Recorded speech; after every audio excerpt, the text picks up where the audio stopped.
এবার রাজু উবাচ, পরীক্ষিত জিজ্ঞাসা করলেন, হে গুরুদেব, আমার পিতামহ অর্জুন ভগবান শ্রীকৃষ্ণ এবং বলরামের ভগ্নী অর্থাৎ আমার মাতামহী, আমার পিতামহী সুভদ্রাকে কিভাবে বিবাহ করেছিলেন, এটা একটু জানতে আমার ইচ্ছুক। আমি জানতে চাই সুভদ্রাকে লাভ করার জন্য আমার দাদু কি কি প্রক্রিয়া অবলম্বন করেছিলেন। সুখদেব গোস্বামী পাদ বললেন, হে মহারাজ পরীক্ষিত, দ্রৌপদীকে বিবাহ করার পর পঞ্চ পাণ্ডবের মধ্যে একটা সন্ধি স্থাপন হয়েছিল। একজন যদি দ্রৌপদীর ঘরে যায় তাহলে অন্যজন প্রবেশ করতে পারবে না। তার পরিচয় হিসাবে তার জুতোটা না ঘরের বাইরে রাখতে হবে। যখন দেখবেন কোনো জুতো দেখা যাচ্ছে না, তখনই লোক প্রবেশ করতে পারবে, জুতো থাকলে প্রবেশ করা যাবে না। তো অর্জুন কে সব থেকে বেশি ভালোবাসতেন দ্রৌপদী। সে প্রায় সময় যেত। একবার অর্জুন তীর, স্বর, ধেনু সব নিয়ে ওই দ্রৌপদীর গৃহেতে রেখেছেন, আর তারপরে তিনি সেখান থেকে বেরিয়ে এসেছেন। সন্ধ্যার সময় এক গৃহস্থের ঘরে চুরি হয়েছে। তিনি দৌড়ে এসেছেন রাজদরবারে, এসে বলছেন, চোর আমার সব চুরি করে নিয়ে যাচ্ছে, রক্ষা করো, রক্ষা করো। অর্জুনের বাণ, গান্ডীব, তীর শক্ত ছিল তখন দ্রৌপদীর ঘরে। তিনি দৌড় মেরে ঘরে ঢুকে গেছেন, আর ঢোকার পরে দেখেন দোকানে এখানে যুধিষ্ঠির মহারাজ আছেন। বড় লজ্জা পেয়ে গেলেন। যুধিষ্ঠির মহারাজ বলেন, অসময়ে তুমি এখানে ভিতরে প্রবেশ করলে কেন? বলে, এক ব্রাহ্মণ সম্পদ চুরি করে নিয়ে যাচ্ছে, তো এটাকে রক্ষা করার জন্য তীর বাণ নিতে এসেছি। ব্রাহ্মণের সম্পদ রক্ষা করলেন, কিন্তু পরের দিনই তিনার বনবাস হয়ে গেল। এটা নিয়ম ছিল তাদের। একজন ভিতরে থাকতে যদি আরেকজন প্রবেশ করে, তাহলে তাকে 12 বৎসরের জন্য বনবাস। হরি বল, হরি বল। আর এই জন্যই অর্জুনের বনবাস হয়েছিল। ঘটনাটা হয়েছিল কি, যুধিষ্ঠির মহারাজ যে জুতা রেখে গিয়েছিলেন, সেই জুতোটা না কুকুর খাবার দিয়ে চলে গিয়েছিল, আর যার জন্য অর্জুন এটা বুঝতে পারলেন না। যাই হোক, এই বনবাসকালে ঘুরতে ঘুরতে ঘুরতে ঘুরতে তিনি মণিপুরে আসছিলেন। মণিপুরের কন্যা উরুপিকে বিবাহ করেছিলেন, নাগলোকে গিয়েছিলেন, নাগকন্যাকে বিবাহ করেছিলেন, আর তারপরে তিনি উপস্থিত হয়েছেন দ্বারকায়। দ্বারকায় উপস্থিত হওয়ার পরে শুনতে পেলেন কি, বলরাম সুভদ্রাকে বিবাহ দিবেন দুর্যোধনের কাছে। এই সিদ্ধান্ত হয়ে গেছে, এই সিদ্ধান্তে আলোচনা হচ্ছে। পরীক্ষিত মহারাজ জিজ্ঞাসা করলেন, কেন দুর্যোধনের কাছে বিয়ে দিতে? তারা সবাই তো জানে দুর্যোধন কলির অংশ থেকে জন্ম। দুর্যোধন উগ্র স্বভাবের, ক্রূর স্বভাবের, ক্রোধী, লোভী, অসংযম, ইন্দ্রিয় সংযমী। তো তারপরে কেন তার কাছে বিবাহ দিতে? বলে, দেখো, একবার দুর্যোধন যুদ্ধবিদ্যা শেখার জন্য, গদাযুদ্ধ শেখার জন্য বলরামের কাছে গিয়েছিলেন। বলরামের কাছে যুদ্ধবিদ্যা শেখার পরে বললেন, গুরুদেব, আমি যে 16 আনা যুদ্ধবিদ্যা আপনার কাছে শিখেছি, তার প্রমাণটা কোথায় পাবো? যদি আপনার সঙ্গে যুদ্ধ করতাম তাহলে বুঝতে পারতাম। এই জন্য গুরু শিষ্য দুজনের মধ্যে গদাযুদ্ধ হয়েছিল, আর যুদ্ধ করতে করতে বলরাম হেরে গেছিলেন। বলরাম হেরে গিয়ে বলরাম বললেন যে, তুমি যথার্থ গদাযোদ্ধা হয়েছ, এই ভারতবর্ষের মধ্যে শ্রেষ্ঠ গদাযোদ্ধা হলে তুমি। তুমি আমাকে হারিয়ে দিয়েছ, তাই তুমি আমার কাছে বর চাও। দুর্যোধন বলছে, যদি বীরদেব বর দিবেন, তাহলে বর স্বরূপ আপনার বোন সুভদ্রাকে আমার কাছে বিবাহ দিয়ে দেন। এই জন্যই সুভদ্রাকে দুর্যোধনের কাছে বিয়ে দিবে বলে তিনি প্রস্তুত হয়েছিলেন। কিন্তু অর্জুন যখন এই কথা জানতে পারল, তখন সে চিন্তা করলো আমারও তো মনে মনে ইচ্ছা ছিল সুভদ্রাকে বিবাহ করব, আচ্ছা দেখি একটু চেষ্টা করে। এই জন্য তিনি চেষ্টা করতে গেলেন। শাস্ত্রে বলছে উদ্যমন্যং হি সিদ্ধন্তি নহি কার্য মনিরত নহি সত্যস্য সিংহস্য মুখে প্রবিশন্তি মৃগা। তাই উদ্যম থাকতে হবে, চেষ্টা থাকতে হবে। সেই উদ্যম এবং চেষ্টা নিয়ে তিনি গিয়েছিলেন। কোথায় গিয়েছিলেন? দ্বারকার এক বাজারের মধ্যে এক বটবৃক্ষের নিচে বড় একটি কাঠের মধ্যে আগুন জ্বালিয়ে ধুনি চেপিয়ে তিনি বসেছেন। লাল রঙের কাপড় পরেছেন, লাল রঙের কাপড় দিয়ে মাথার মধ্যে পাগড়ি বেঁধেছেন, গলার মধ্যে বড় বড় রুদ্রাক্ষের মালা দিয়েছেন, আর এমন সাধক সেজে বসেছেন যে কেউ চিনার কোনো উপায় নেই। লোকজন আসে, হাত দেখায়, কুষ্টি বিচার করে, ফু, কবচ, তাবিজ ইত্যাদি দিচ্ছেন। বলরাম কার্যকারণে তিনি রওনা হয়েছেন, সঙ্গে অক্রূর আছেন, উদ্ধব আছেন, এক কাজে যাচ্ছেন। হঠাৎ করে দেখতে পাচ্ছেন বাজারের মধ্যে এই গাছতলায় না প্রচন্ড ভিড়। তবে চিন্তা করেন এই গাছতলার মধ্যে এত ভিড় কেন, কারণটা কি? যাওয়ার পরে দেখেন সবাই সাধু মহাত্মাকে হাত দেখাচ্ছে। বলরাম বলল তোমরা সরে যাও, আমি একটু হাতটা দেখিয়ে নেই, আমার একটু কাজ আছে, তাড়াতাড়ি যেতে হবে। বলরাম গিয়ে সাধুকে দণ্ডবত প্রণাম করে বলে, সাধু বাবা আপনি কৃপা করে আমার হাতটা দেখেন তো, আমার ভবিষ্যতে কি আছে। অর্জুন হাতের রেখা বিচার করে বললেন, ও আপনারা দুই ভাই এক বোন তাই না? এত বিরাট বড় জ্যোতিষ, হাত দেখি বলে ফেলে দিছে আমরা দুই ভাই এক বোন।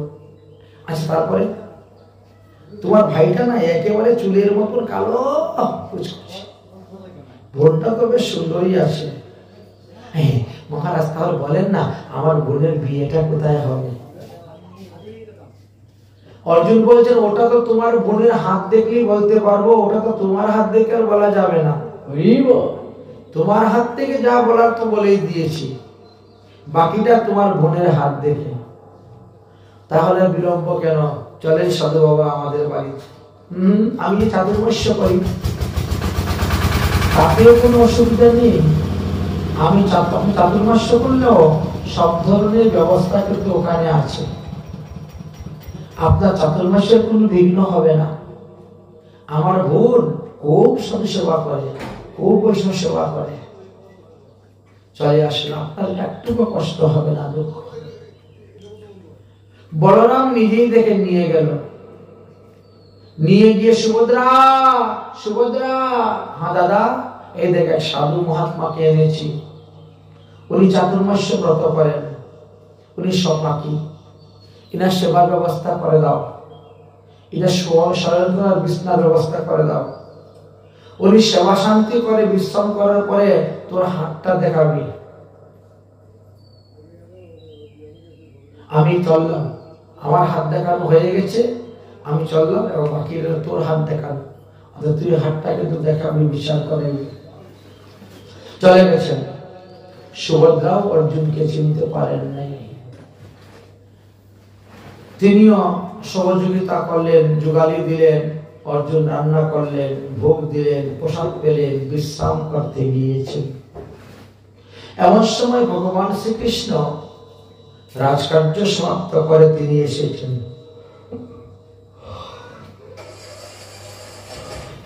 সুভদ্রা সুভদ্রা দে রে দে, একটু প্রসাদ খেয়ে নি।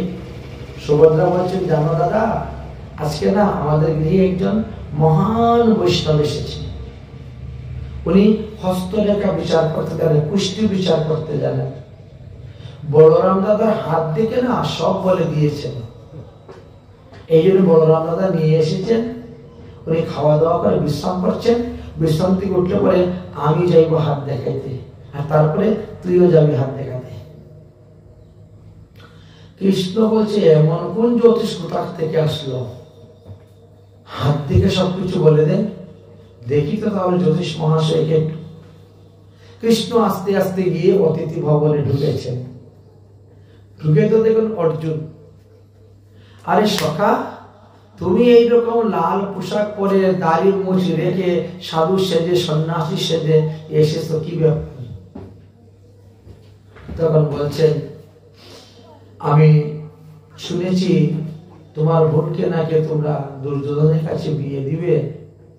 হ্যাঁ দাদা, তো গদা যুদ্ধে পরাজিত হয়েছিল এটা বলছিল তো, না আমারও তো ইচ্ছা ছিল বিয়ে করবো। ভগবান শ্রীকৃষ্ণ বলছেন তোমার ইচ্ছে ছিল আমার বোনকে বিয়ে করবে, আমারও তো ইচ্ছা ছিল তোমার কাছে বোনটা,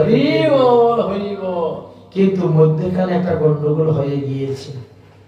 আচ্ছা দেখি আগে সুভদ্রা তোমাকে বিয়ে করতে রাজি হয় কিনা।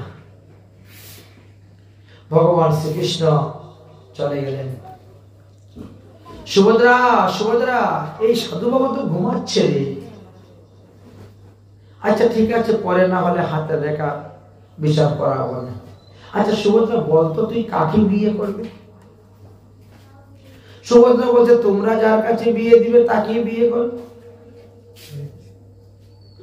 কৃষ্ণ বলছেন আমার তো ইচ্ছা ছিল আমার বন্ধু অর্জুনের কাছে তোকে বিয়ে দিব, আর বলরাম দাদার ইচ্ছা হলো তোকে বিয়ে দিবেন দুর্যোধনের কাছে। তোর ইচ্ছাটা কি বলতো? বলে আমার ইচ্ছা কি, যেখানে বিয়ে দিবে সেখানে হা, আমার কোনো হা নাই, কিছু নেই।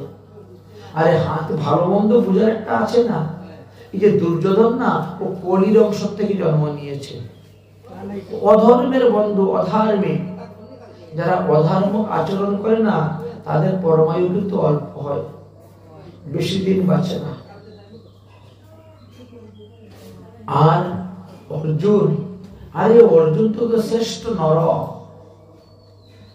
নরনারায়ণ ঋষি থেকে এক অংশে অর্জুন এসেছেন। তিনি সব্যসাচী, তিনি দুই হাতে সমানভাবে অস্ত্র প্রয়োগ করতে পারেন, যুদ্ধ করতে পারেন। আমার তো মনে হয় অর্জুনকে বিয়ে করলে তুই সর্বসুখে সুখী হবে, অতএব তোর অর্জুনকে বিয়ে করাই উচিত। সুভদ্রা বলছে দাদা তুমি যে বলছো অর্জুনকে বিয়ে করবো, অর্জুন তো 12 বছরের জন্য বনবাসে চলে গিয়েছে, সে আর কখন আসবে? ততদিন কি আর আমাকে বসিয়ে রেখে দিবেন? তার আগে তো বলরাম দাদা বিয়ে দিয়ে দিবেন। ভগবান শ্রীকৃষ্ণ বলছেন তুই যদি অর্জুনকে বিয়ে করতে রাজি হস, আমি 3টা তুলি দিব, দেখ অর্জুন তোর সামনে চলে আসবে। সুভদ্রা বলছে দাদা অর্জুনকে তোমার শাকের প্যাকেটের ভিতরে নাকি বসে আছে, যে তুলি দিলেই বেরিয়ে যাবে? বলে মনে করস তাই, মনে কর তাই, তুই যদি খালি বলস যে আমি অর্জুনকে বিয়ে করব, তাহলে আমি ব্যবস্থা করে দেবো বিয়ের। সুভদ্রা তখন রাজি হয়ে গেছে, বলে দেখো দেখে 3টা তুলি দিয়ে অর্জুনকে নিয়ে আসো, বিয়ে করবো অর্জুনকে। বলছে ওই যে সন্ন্যাসী ওটাই অর্জুন, ওটাই অর্জুন। তবে শুন, আগামী পরশুদিন রথের মেলা আছে, রথের মেলা তোরা যাবি রথ দেখতে, আর অর্জুন ওই সময় রথ নিয়ে আসবে, তোরা দুটা পালিয়ে যাবি, তোরা দুজন পালিয়ে যাবি। তারপরে এনে আমি বৈদিক বিধি অনুসারে বিবাহ দিব। তবে শোন, রথ কিন্তু তুই চালাবি, অর্জুনকে রথ চালাতে দিবি না। তারপর যা করার আমি করে নেব। ভালো করে বুঝিয়ে দিয়েছেন। এইবার অর্জুনের কাছে এসেছেন, এসে বলছে সখা তুমি চলে যাও, তোমার ডিউটি শেষ, হাত দেখা হাত বিচার হয়ে গেছে দেখা।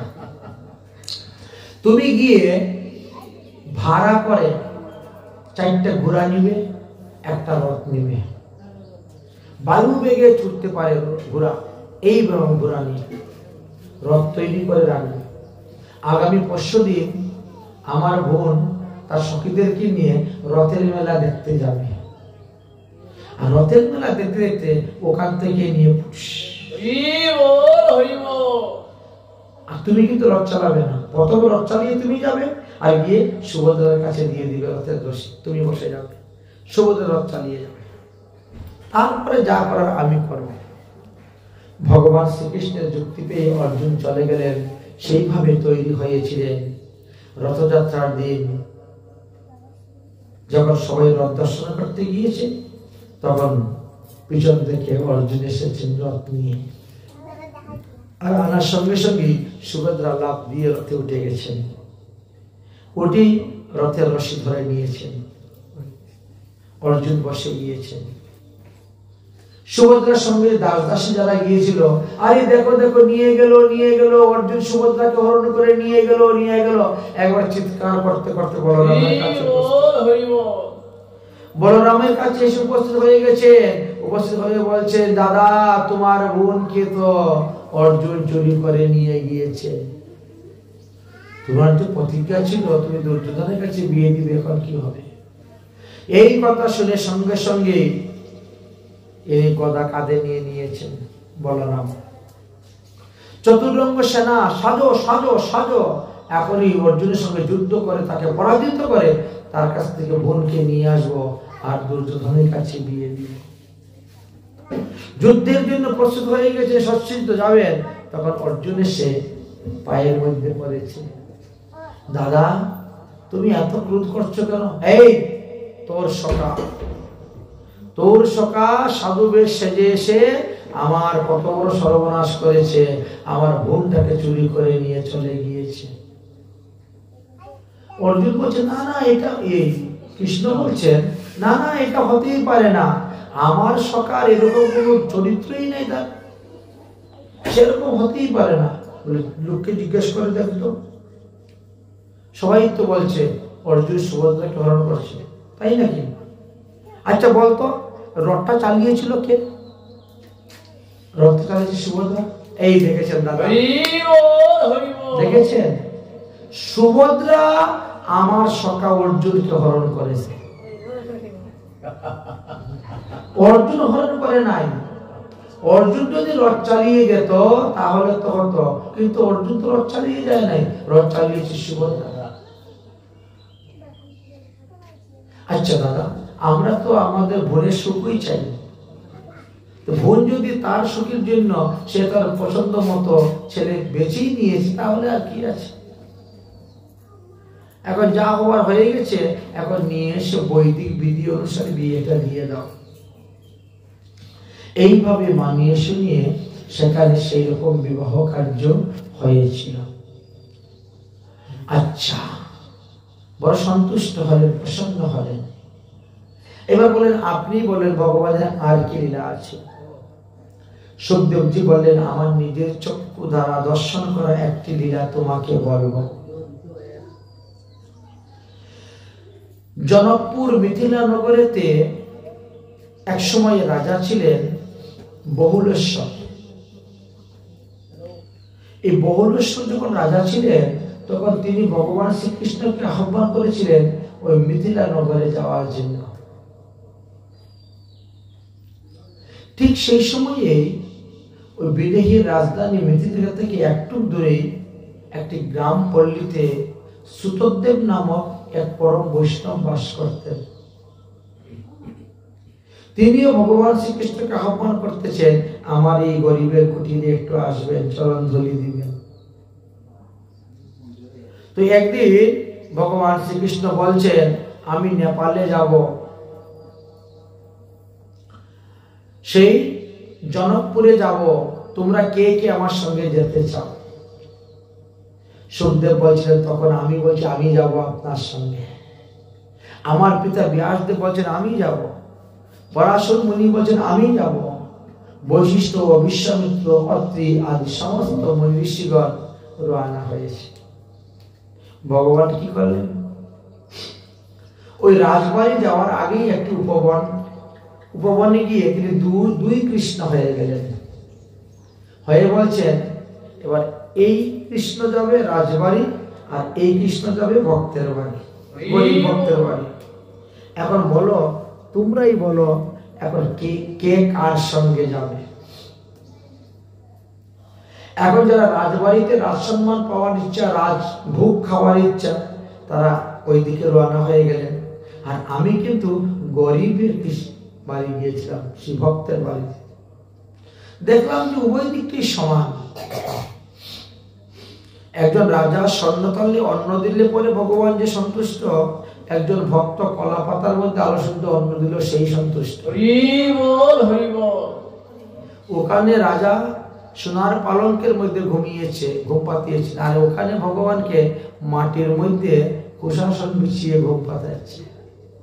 ওখানে এসির হাওয়া খাচ্ছে, আর এখানে তাল পাতা দিয়ে বাতাস করে খাওয়াচ্ছে। উভয় স্থানেই ভগবান সন্তুষ্ট ও প্রসন্ন। আবার দুজনে বাড়ি থেকে আসলেন, রাস্তায় এসে তিনি এক হয়ে গেলেন।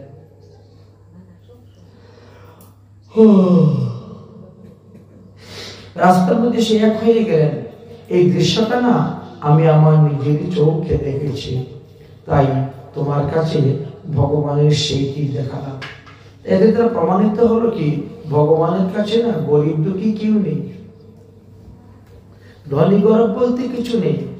যিনি তিনাকে ভজন করবে তিনি তার হয়ে যান, তিনি তার হয়ে যান।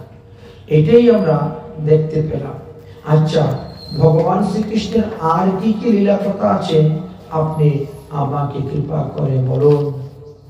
তখন আদরণীয় সুখদেবজি বলছেন, সেই রাজা এবং সেই গরিব ভক্ত উভয়ই তাদেরকে স্তুতি করেছিলেন। সেই স্থানেতে একটু হরিকথা আলোচনা হয়েছিল। হরিকথা প্রসঙ্গ বলতে গিয়ে দেবর্ষি নারদ একটি গল্প তুলেছিলেন।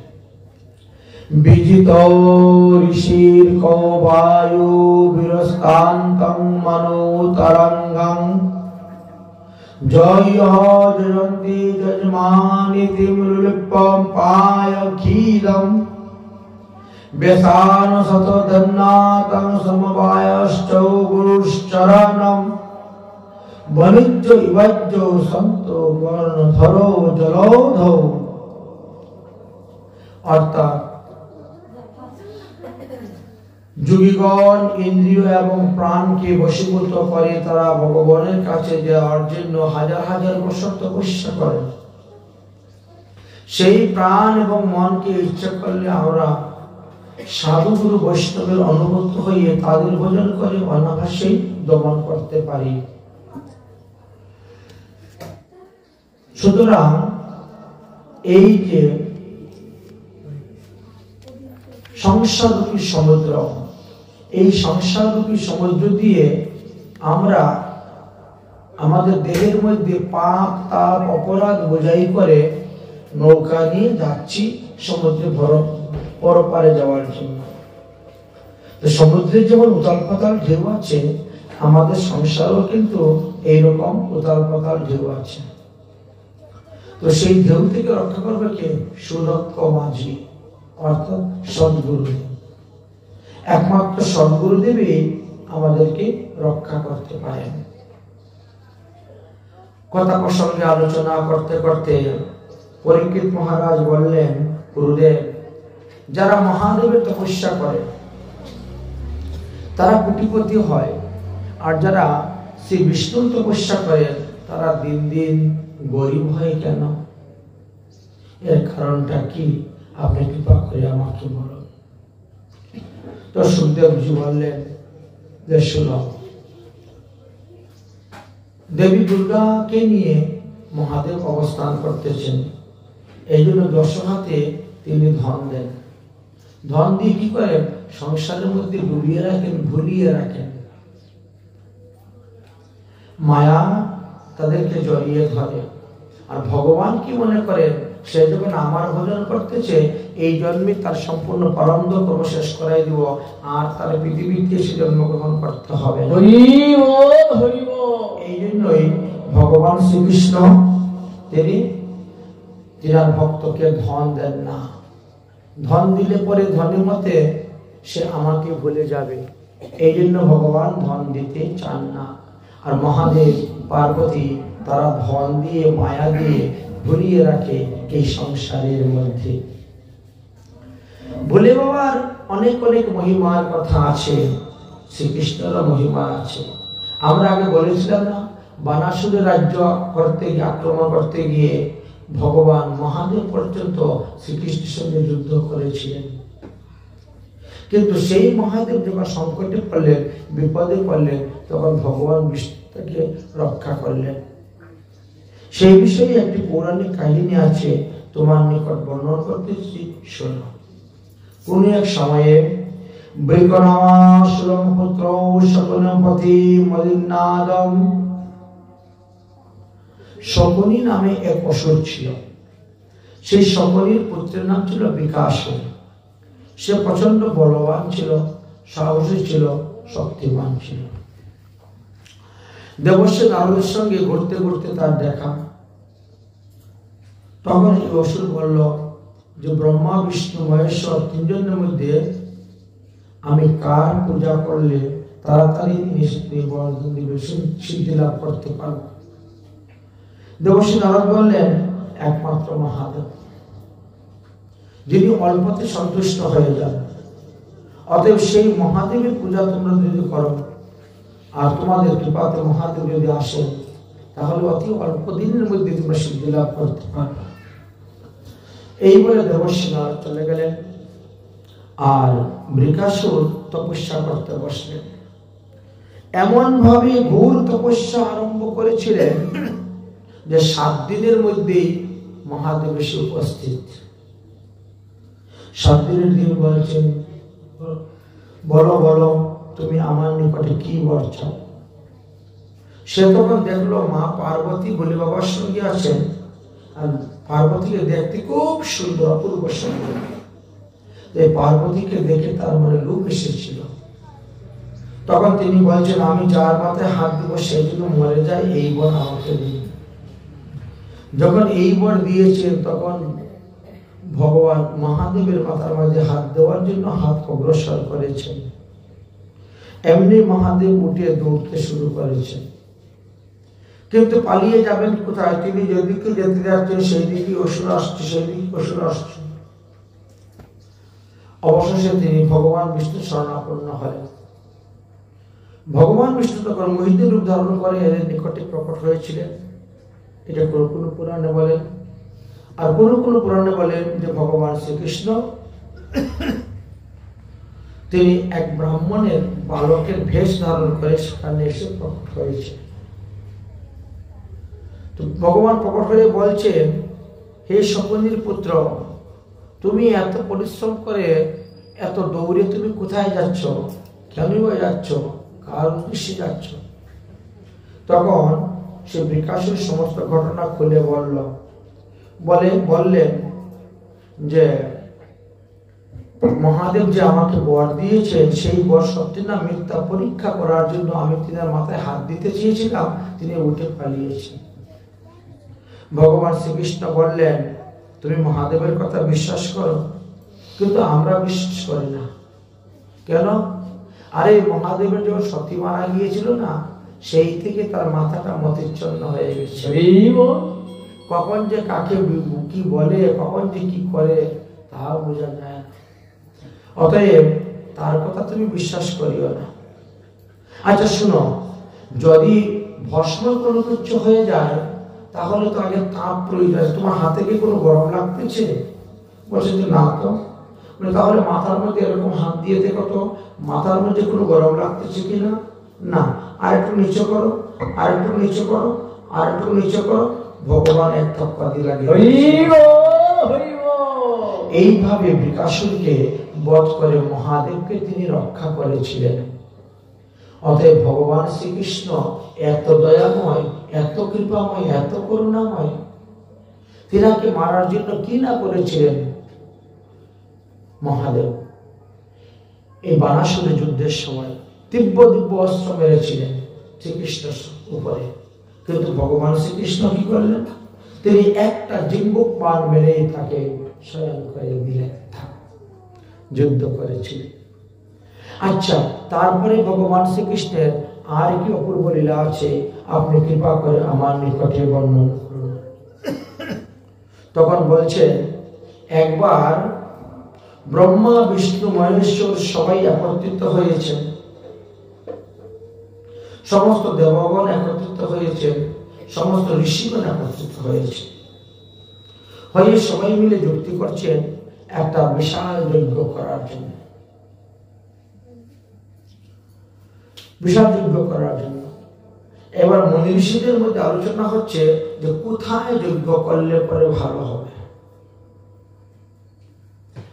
যজ্ঞটা কোথায় করলে ভালো হবে। তখন ভৃগু ঋষি বললেন যে সরস্বতী নদীর তটে যজ্ঞ করলেই অতি উত্তম, কারণ সরস্বতী নদীর উপরে মাত্র 5000 বৎসরের বর ছিল, 5000 বৎসর পূর্ণ হলে সরস্বতী নদী চলে যাবে। এই জন্য বর্তমানে আমরা সরস্বতী নদী পাই না। 5000 সরস্বতী এলাহাবাদ পর্যন্ত এসেছিলেন, যে কুম্ভ মেলা প্রয়াগ হয় এই প্রয়াগ পর্যন্ত এসেছিলেন, আর আসার পরে তারপরে তিনি লুপ্ত হয়ে গিয়েছেন। এই জন্যই এলাহাবাদকে বলা হয় ত্রিবেণী সঙ্গম। গঙ্গা, যমুনা, সরস্বতী এই 3 নদীর মিলন হয়েছে এই স্থানটি। তবে কেউ কেউ বলেন যে সরস্বতী এখন পাতালে আছে, তিনি পাতাল গঙ্গা রূপে প্রবাহিত হচ্ছেন। তো সেই স্থানে একটি কুয়া আছে, গভীর কুয়া, সেই কুয়ার জলটাই সরস্বতী নদীর জল বলে থাকেন সন্ধ্যা, সেখানকার সেইভাবেই হচ্ছে। যাই হোক, তো সেই প্রয়াগে এখন কুম্ভ মেলা চলতেছে। সেই কুম্ভ মেলায় যে আমরা স্নান করি, সঙ্গমেতে স্নান করা হয়, গঙ্গা, যমুনা, সরস্বতী, এই যে কয়েকটা তিথি এবং কয়েকটা বিশেষ যোগ দেওয়া হয়েছে না, এই তিথি বিশেষ যোগ বিশেষে না স্নানের মাহাত্ম্য বেড়ে যায় বেশি।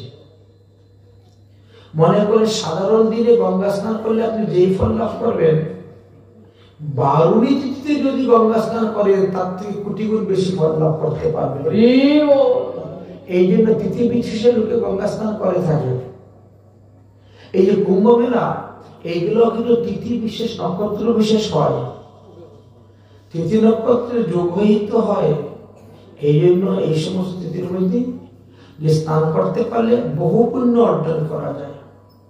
আচ্ছা, যদি কেউ স্নান করতে না পারে তো সেখান থেকে জল নিয়ে আসতে পারে, সেই জল এনেও তিনি গৃহীতে স্নান করতে পারবেন। মনে করেন আপনারা বৃন্দাবনে গিয়েছেন, রাধা কুণ্ডের জল, শ্যাম কুণ্ডের জল বা বিভিন্ন কুণ্ডের জল নিয়ে এসেছেন, পবিত্র শুদ্ধ, ঠিক তেমনি ভাবে ওখানে তো আরো বেশি মহিমা কেন জানেন? ওখানে যে লক্ষ লক্ষ সাধু সন্ত মহাত্মারা স্নান করতেছেন, এর জন্য ওখানে জলের মহিমাটা আরো বেশি বেড়ে গেল। আচ্ছা, গঙ্গা জল তো একমাত্র বিষ্ণুর চরণ ধৌত জল, গঙ্গা জল। আচ্ছা, এর মধ্যে যদি এখন 1 লক্ষ 2 লক্ষ সাধুর চরণ ধৌত জল হয়, তাহলে আর কত মাহাত্ম্য বেড়ে গেল। এই জন্য যেখানেই যাবেন, যখন যে তীর্থে দর্শন করতে যাবেন, সেই তীর্থ থেকে জল নিয়ে আসবেন, সেই তীর্থের মাটি নিয়ে আসবেন। বিশেষ করে বলছেন আপনার গুরুদেবের জন্মস্থানে যদি আপনি কখনো যান, অবশ্যই ওখান থেকে কিছুটা মাটি নিয়ে আসবেন। এই মাটির বিশেষ মহিমা আছে। কলিযুগ পাবন অবতার শ্রী শ্রী গৌরাঙ্গ মহাপ্রভু ঈশ্বরপুরীর কাছ থেকে দীক্ষা নিয়েছিলেন, আর ভারতী ভূষণ কাছে সন্ন্যাস নিয়েছিলেন। মহাপ্রভু যখন বৃন্দাবনে যাওয়ার পথে রওনা হয়েছিলেন, তখন তিনি একবার চিন্তা করলেন, তাহলে আমার গুরুদেবের আশ্রমটা দেখতে যাব। গুরুদেবের আশ্রম দেখতে গিয়েছেন, তখন গুরুদেব অপ্রকট হয়ে গেছেন। গুরুদেবের আশ্রমে গিয়েছেন দেখার জন্য, ওনার জন্মস্থান দেখার জন্য। তারপরে কি করলেন, ওখান থেকে এতগুলা মাটি সঙ্গে করে নিলেন। ওই মাটি দিয়ে প্রতিদিন তিলক করতেন। তখন রাধাকুণ্ড শ্যামকুণ্ড আবিষ্কার হয়নি। বৃন্দাবনে যাবেন তবে তো তিনি লুপ্ত তীর্থ,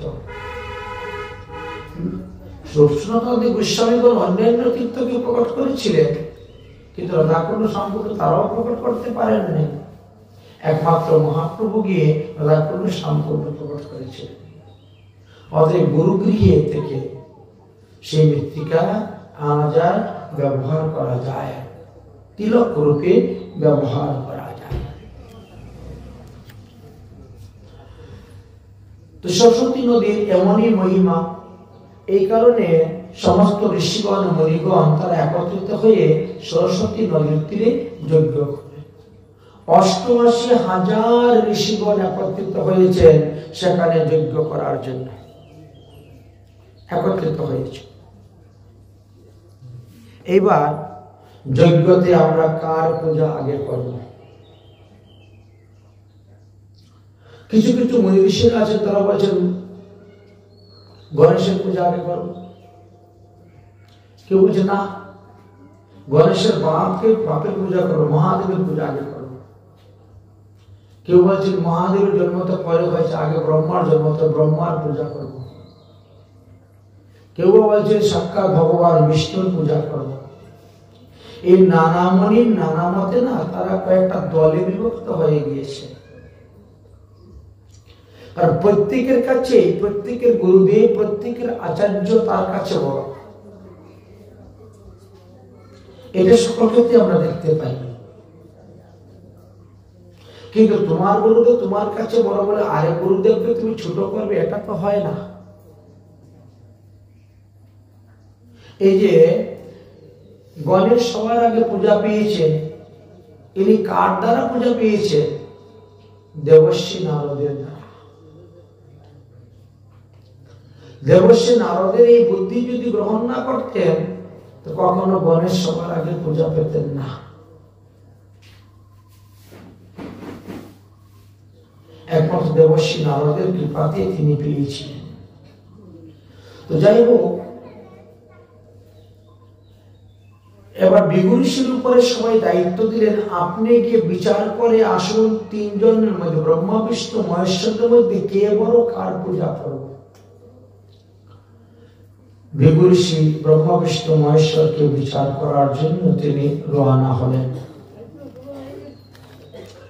তো রওনা যখন হয়েছেন, প্রথমেই তিনি গিয়ে উপনীত হয়েছেন ব্রহ্মার এখানে। ব্রহ্মার কাছে গিয়েছেন, কিন্তু যাওয়ার পরে সেই স্থানে তিনি গিয়ে কোন দণ্ডবত প্রণাম করলেন না। বিগুরিশি এই আচরণ দেখে তখন ব্রহ্মা রেগে গেলেন। ব্রহ্মা বলছেন, এই ব্রহ্মসভাতে এসে যে তুমি দণ্ডবত প্রণাম করো নাই, অতএব আমি তোমাকে তার শাস্তি দেব। বিগুরিশি বলছেন, আমি তো আপনার বাড়িতে এসেছি, আমি হলাম অতিথি। অতিথিকে সেবা করা, আদর করা, আপ্যায়ন করা হলো আপনার কাজ, কিন্তু আপনি অতিথিকে কিছু করলেন না। এখন আমার অতিথিকে মারার জন্য প্রস্তুত হচ্ছেন। এতে বোঝা গেল আপনি ঘোর রজগুণী, আপনি ঘোর রজগুণ বৈশিষ্ট্য। তাই আমি আপনাকে অভিশংসা দিলাম, রজস্বমহতং ক্রোধং যস্মাদ সমোপমন্যতে তস্মাৎ সর্বলোকানাং পূজনাত্তম সমাপ্নুহি। এতদিন তো তোমার পূজা পৃথিবীতে ছিল, আমার অভিশাপে আজ থেকে তোমার পূজা বন্ধ। আর কেউ তোমার পূজা করবে না। তোমার মন্ত্র, তোমার কবচ, তোমার পূজা সব পৃথিবী থেকে বন্ধ হয়। তুমি প্রচন্ড রজগুণী।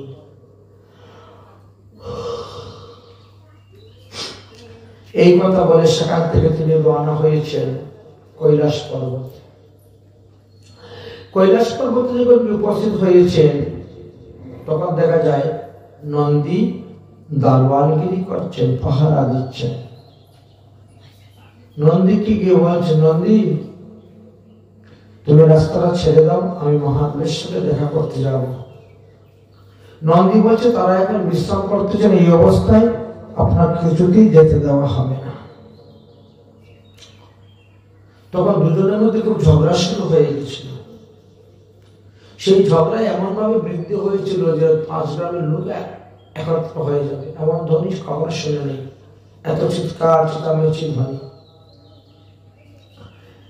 এই ধ্বনিতে পার্বতীর ঘুম ভেঙেছিল। তাই পার্বতী বললেন যে প্রভু দেখেন তো দরজার মধ্যে কি উৎপাত করতেছে, কি ঝগড়া করতেছে। তখন মহাদেব রওনা হয়েছে, দরজার সামনে গিয়ে দেখেন ভিগু ঋষি। আরে ভিগু, আরে ভাই আসো আসো আসো, আলিঙ্গন করতে গিয়েছেন। ভিগু ঋষি বলছেন সায়নম শ্রিয়ম উৎসঙ্গেন পদাবক্ষণম তারণম। ভিগু ঋষি বলছেন তুমি স্ত্রী সঙ্গ করে এসেছো, তোমরা স্বামী স্ত্রী এক বিছানায় শয়ন করে এসেছো, খবরদার আমাকে ছুবে না, আমাকে তুমি ছুবে না, আমি সাধু, আমি পবিত্র মানুষ, তুমি অপবিত্রভাবে আমাকে ছুবে না। এইভাবে বলতে শুরু করে দিয়েছে। মহাদেবের তখন রাগ উঠে গেছে, আর ত্রিশূল ছুঁড়ে মেরে দিলেন তার উপরে। কিন্তু ভিগু ঋষি তখন দৌড়ে যাচ্ছিলেন, অভিসম্পাদ দিচ্ছেন যে ভবিষ্যতে তুমি এই যোনি এবং লিঙ্গরূপী প্রকাশ হবে, আর লোক তোমাকে এইভাবেই দেখবে, পূজা করবে। এই ভিগু ঋষির অভিশাপে আমাদেরকে এই শিবলিঙ্গ পূজা করা হয়ে থাকে। অতঃপর ভগবান শ্রীবিষ্ণু বা কৃষ্ণ তিনি কংসের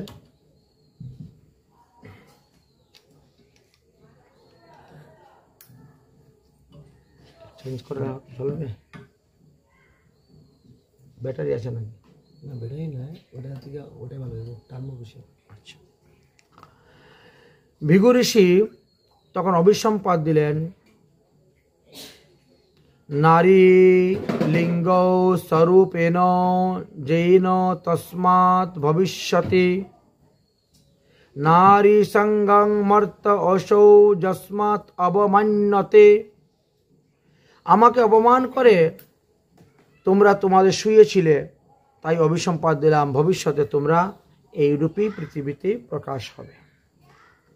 তারপর তিনি ভগবান বিষ্ণুর কাছে গেলেন, গিয়ে দেখছেন ভগবান বিষ্ণু অনন্ত নাগের উপর শয্যায় শয়ন করে আছেন, লক্ষ্মী তিনের পদসম্ভাষণ করতেছেন। আর এই দৃশ্য দেখা সত্ত্বেও তিনি ভগবানকে পরীক্ষা করার জন্য ভগবানের বক্ষেতে লাথি মেরে দিয়েছিলেন। ভগবান বিষ্ণু লাথিকেই উঠে আরো চরণ ধরে স্তুতি করতেছে, হা হা আমার হৃদয়টা না পাষাণের মতো কঠিন, আর ঋষিবর আপনার চরণটা হলো ফুলের মতো কোমল। তো পাষাণের মধ্যে আঘাত লাগলে ফুলের অবস্থা কি হয়? নষ্ট হয়ে যায়। তাই বলছেন যে দেখো দেখো অপরাধ হয়ে গেছে, আপনি কখন এসেছিলেন আমি বুঝতেই পারি নাই, আমার ঘুম লেগে গিয়েছিল, আমি ঘুমিয়ে পড়েছিলাম, অতএব আপনি আমার অপরাধ ক্ষমা করুন। যাও যাও লক্ষ্মী, ঠান্ডা জল নিয়ে আসো, ব্রাহ্মণের চরণ ধৌতে করে দাও। ভগবানের এই কথা শুনে ভিগু ঋষি অজস্র ধারা বইতে কাঁদতে সর্বনাশ, যাকে মুখের কথা বলতে পারি না মারার জন্য আসে, আর তা ইনাকে লাথি মারলাম, ইনি আর স্তুতি করে। তখন তিনি বলছিলেন ঈশ্বর পরম কৃষ্ণ সচিদানন্দ বিগ্রহ অনাদির আদি গোবিন্দ সর্বকারুণ্য কারণম। এই গানটা গাইতে গাইতে গাইতে গাইতে হাততালি দিয়ে তিনি এসে উপস্থিত হলেন সেই সরস্বতী নদীর তটে। এসে বললেন যে আমার পরীক্ষা করা হয়ে গেছে, একমাত্র ভগবান বিষ্ণু শ্রেষ্ঠ, অতএব একমাত্র ভগবান বিষ্ণুর পূজা করো, আর কারো পূজা করতে হবে না। এখন সুখদেব গোস্বামী পাদ বললেন যে সিদ্ধ বৈষ্ণবের অতি বিষম ব্যবহার, যারা সিদ্ধি লাভ করে গেছেন না, এদের ব্যবহার দেখে বোঝা যায় না। সিদ্ধ বৈষ্ণবের অতি বিষম ব্যবহার, না বুঝিয়া নিন্দিয়া মরে সকলই সংসার। তাদের ক্রিয়ামুদ্রাগুলা বোঝা বড় ভার, বোঝা যায় না, এই জন্য লোকে তাদের নিন্দা করে মরে। বৈষ্ণব প্রধান বিঘু ব্রহ্মার নন্দন, অহর্নিশি মনে ভাবে যাহার চরণ, সেই প্রভুর সেই প্রভুর বক্ষে করিল পদাঘাত, তথাপ্রিয় বৈষ্ণব শ্রেষ্ঠ দেখ সাক্ষাৎ। সিদ্ধ বৈষ্ণবের অতি বিষম ব্যবহার, না বুঝিয়া নিন্দিয়া মরছে সকলই সংসার। বৈষ্ণবের ঠাই হবে যার অপরাধ, কৃষ্ণ কৃপা হইল তার প্রেম ভক্তিতে বাদ। অভেদ দৃষ্টিতে বৈষ্ণব বিষ্ণু তে ভজিয়া, যে কৃষ্ণ চরণ সেবে সে যায় তরিয়া। তাই হেন বৈষ্ণবের নিন্দা করে যেই জন, সেই দুঃখ পাইবে জীবন মরণ। পিতৃকুল বিদ্যা কুল তপস্য বিফল তাহার, বৈষ্ণব নিন্দা করে যে পাপিষ্ঠ দুরাচার। পূজা ও তাহার কৃষ্ণ না করেন গ্রহণ, বৈষ্ণব নিন্দা করে যে পাপিষ্ঠ জন। আর বৈষ্ণবের ক্রিয়ামুদ্রা দেখে তো সবাই বুঝতে পারে না। আমরা অনেকজন অনেক অনেক বৈষ্ণবের জীবনীতে পেয়েছি, যেমন গৌর কিশোর দাস বাবাজি মহারাজ। গৌর কিশোর দাস বাবাজি মহারাজ এত ভজননিষ্ঠ ছিলেন, তিনার কাছে অনেকেই দীক্ষা গ্রহণ করার জন্য যেত। তিনি বলতেন, আমি কাউকে দীক্ষা দেই না, দীক্ষা দিব না। একজন লোক এমন নাচরবাদা হয়ে তিনার উপরে পড়লেন, আমি দীক্ষা চাই, দীক্ষা চাই, দীক্ষা আপনাকে দিতেই হবে আমাকে। তিনি কে ছিলেন? ভক্তিবিনোদ ঠাকুরের ছেলে, যার নাম ছিল ভক্তি সিদ্ধান্ত সরস্বতী। তিনি বলছেন, আমাকে আপনার দীক্ষা দিতেই হবে, দিতেই হবে। প্রতিদিন আসতেন, সিদ্ধ বাবাজি মহারাজের সেবা করতেন, তিনার কাছ থেকে ভজন শিক্ষা গ্রহণ করতেন। কি কি ভজন কিভাবে করতে হবে সব শিখতেন। আর তিনার মুখে হরিকথা শ্রবণ করতে করতে তিনার উপরে এমনই অনুরাগ হলো, এমন বলছেন, আপনি আমাকে দীক্ষা দিন। তিনি বলছেন, না, আমি তো কাউকে দীক্ষা দিব না, এটা হলো আমার সংকল্প, আমার প্রতিজ্ঞা, অতএব আমি দীক্ষা দিব। দীক্ষা আপনাকে দিতেই হবে। আপনি যদি আমাকে দীক্ষা না দেন, আমি আত্মহত্যা করব। আমি অন্য কারো কাছ থেকে দীক্ষা নিতে যাব না, আপনার কাছ থেকে দীক্ষা নিব, আপনাকেই দীক্ষা দিতে হবে। যদি না দেন, আমি আত্মহত্যা করব। আগামী কল্য সকালবেলা আমি আসব স্নান টান করে আপনার কাছে দীক্ষা নেওয়ার জন্য। এখন বাবাজি মহারাজ তো চিন্তার মধ্যে পড়ে গেছেন, আমি তো কখনো কাউকে দীক্ষা দিব না, এটা আমার সংকল্প। এখন না দিলে তো মরেও যাবে। এখন দুই কুল কিভাবে রক্ষা করি? আমিও দীক্ষা দিব না, সেও মরবে না, এমন কোনো উপায় আছে? সারা রাত্রি চিন্তা করতে করতে মাথার মধ্যে একটা বুদ্ধি ঢুকেছে, একটা বুদ্ধি মাথার মধ্যে ঢুকেছে। ভোরবেলা উঠে স্নান টান করে তিলকান্নিক করে বেশ্যাবাড়ি চলে গেছেন।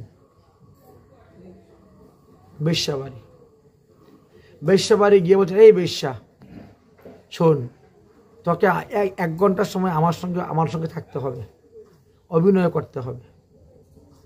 তুই কত টাকা নিবি বল, আমি তাই দিব তোকে পরিতোষ। কি কাজ? কাজ হলো কি, আমি তোর ঘরে বসে আছি, বসে থাকবো। একজন লোক আসবে আমার কাছে দীক্ষা নিতে। ওই লোকটা যখন আসবো, দেখবো রাস্তার মধ্যে, তখনই তুই আমার গলা ধরবে আর আমি তোর গলা ধরবো, আর দুজনে পুরো ষষ্ঠী নষ্টি করে হাসবো আর গল্প করবো, রাস্তা দিয়ে হাঁটবো। এটাই হলো কাজ, আর কিচ্ছু নেই। বেশ্যা তো টাকা পেয়ে রাজি হয়ে গেছে। বাবাজি মহারাজও তৈরি হয়ে বসে আছেন। যেই দেখছেন এই আসতেছে দীক্ষা নিতে, এমনি চল এবার। সেই বেশ্যার কাঁধের মধ্যে হাত দিয়ে আর কি হাসি ষষ্ঠী নষ্টি করে বেশ্যাঘর থেকে বেরিয়েছেন। ওই লোকটা যখন দেখতে পেরেছে, ওরে বাবারে, আমি কার কাছ থেকে দীক্ষা নিতে গিয়েছিলাম, ইনি তো দেখি মুখে কত সাধু কথা বলে, কত ভালো কথা বলে, কত শাস্ত্রের কথা বলে, কত ধর্মের উপদেশ দেয় আমাদেরকে, আর নিজে দেখি বেশ্যালয়ে গিয়ে রাখতে থাকে। সকালবেলা বেশ্যালয় থেকে বেরিয়ে আসতেছে। সর্বনাশ, কোথায় গুরু করতে গিয়েছিলাম, এতদিন সঙ্গ করেও চিনতে পারলাম না। সাধু চিনা বড় মুশকিল। হ্যাঁ, এদিকে বেশ্যালয়ে গিয়ে থাকে। ওখান থেকে ফিরে চলে গেল। ওখান থেকে ফিরে চলে গেল, আর তিনার দীক্ষা গ্রহণ হলো না, আর তিনিও দীক্ষা দিলেন না, তার মরণও হলো না। কত সুন্দর বুদ্ধি দেখেছেন। এই জন্য বলছে শুদ্ধ বৈষ্ণবের কিন্তু বিষম ব্যবহার। না বুঝিয়া নিন্দিয়া মরে সকল সংসার, বৈষ্ণবের ক্রিয়ামুদ্রা বোঝা বড় ভার। এর কিছুদিন পরে গৌরকিশোর শিরোমণি মারা গিয়েছেন। আর মারা যাওয়ার পরে সে বলে আমাকে দীক্ষা দিয়ে উনি মারা গিয়েছেন, আমাকে দীক্ষা দিয়ে উনি মারা গিয়েছেন। কিন্তু তার প্রমাণ কি? তোমাকে যে দীক্ষা দিয়েছে তার প্রমাণ কি? কে দেখেছে? কোনো প্রমাণ নেই বলে শ্রীধাম বৃন্দাবনে আজ অবধি বৃন্দাবনবাসী বৈষ্ণবগণ যারা, বিশেষ করে আমাদের রঘুনাথ দাস গোস্বামী পাদের গদ্দি বা বৃন্দাবন নন্দগ্রাম বর্ষনা যত আছেন বাবাজি সম্প্রদায়ের আমাদের গোস্বামী, তারা কেউ ওদের হাতের অন্ন গ্রহণ করে না। কারণ তোমাদের গুরু পরম্পরাই নেই, তোমাদের দীক্ষার গরিষ্ঠিক নেই। যদি গৌরকিশোর শিরোমণির কাছ থেকে, গৌরকিশোর দাস বাবাজি মহারাজের কাছে তোমাদের দীক্ষা নিতে, তো তিনি তো অদ্বৈত পরিবারের ছিলেন, তোমাদের তিলক অদ্বৈত পরিবার তো নাই। যদি বলো যে না না আমরা জগন্নাথ দাস বাবাজির কাছ থেকে দীক্ষা নিয়েছি, তার জগন্নাথ দাস বাবাজির কাছে দীক্ষা নিলে উনি তো নিত্যানন্দ পরিবারের, নিত্যানন্দ তিলক থাকতো। কই তোমাদের কপালে নিত্যানন্দ তিলক তো নেই। তোমরা সামনে তিনজনকে বসিয়ে রেখে দিয়েছ, সিদ্ধ জগন্নাথ দাস বাবা, সিদ্ধ গৌরকিশোর দাস বাবা আর ভক্তি বিনোদ ঠাকুর। এই তিনজনকে সামনে বসিয়ে তোমরা তোমাদের ব্যবসা চালিয়ে যাচ্ছ। দীক্ষার কোন ঠিক নেই, মাথা মুন্ডু। এই কারণেই ওখানে আমাদের এখনো নিয়ম আছে। এই জন্য কারো হাতে খেতে গেলে আমরা আগে জানি উনি কোথায় দীক্ষা নিয়েছেন, উনি কোন সম্প্রদায়ের অন্তর্ভুক্ত, কোন পরিবারের অন্তর্ভুক্ত, এগুলা জানতে হয়। কারণ তিলক স্বরূপগুলা এখনো অনেক লোক আছে ভালোভাবে জানেও না। আমি যার কাছ থেকে দীক্ষা নিয়েছি তিনি কোন সম্প্রদায়ের অন্তর্ভুক্ত, কোন পরিবারের অন্তর্ভুক্ত, আমাকে তিলকটা কিভাবে করবো। অধিকাংশ লোকে কি করে, কপালের মধ্যে সাইনবোর্ড মারলে বাকি সব ফুটা তিলক করে দেয়। কিন্তু হরিভক্তি বিলাস খুলে দেখেন ওখানে ফুটা তিলক করা নিষিদ্ধ, বক্র তিলক করা পর্যন্ত নিষিদ্ধ।